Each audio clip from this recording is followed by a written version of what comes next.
Lucas writes in, he said, did Justin Sun change your mind on cryptocurrencies? For anybody who doesn't know, Justin Sun bought the dinner or the lunch that you just had from the last Glide Foundation fundraiser. He is actively involved in Bitcoin. After that meeting, his PR people put out some notes saying that, you know, you kind of listened to cryptocurrency and maybe you're a little more in tune with the idea of Bitcoin now. Well, I would say this. When Justin and 4 friends came, they behaved perfectly, and we had a good 3.5-hour dinner, and the whole thing was a very friendly exchange of ideas. But cryptocurrencies basically have no value, and they don't produce anything. So you can look at your little ledger item for the next 20 years, and it says you've got X of this cryptocurrency or that.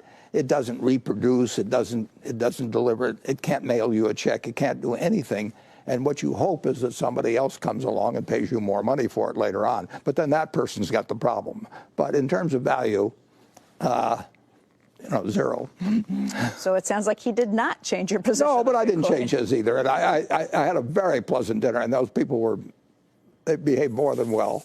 And they gave Justin gave $4.6 million to Glide, and that will buy a lot of meals and provide a lot of beds for people in San Francisco. So I thank him.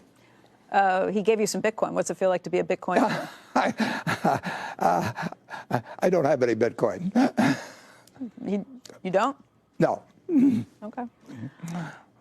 No. You don't own Bitcoin? No, I do not own one. I don't own any cryptocurrency. I never will. And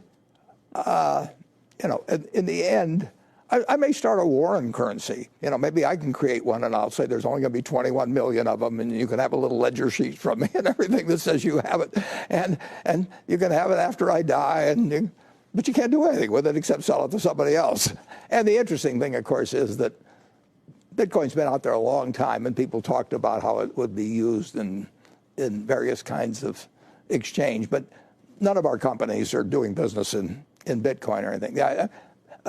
Bitcoin has been used, I think, to move around a fair amount of money illegally. So the people or maybe in countries where you have a so the logical move from the introduction of Bitcoin is to go short suitcases, because the money that was taken in suitcases from one country to another, suitcases will probably fall off in demand. I mean, so you can look at that as the economic contribution of Bitcoin to the society as a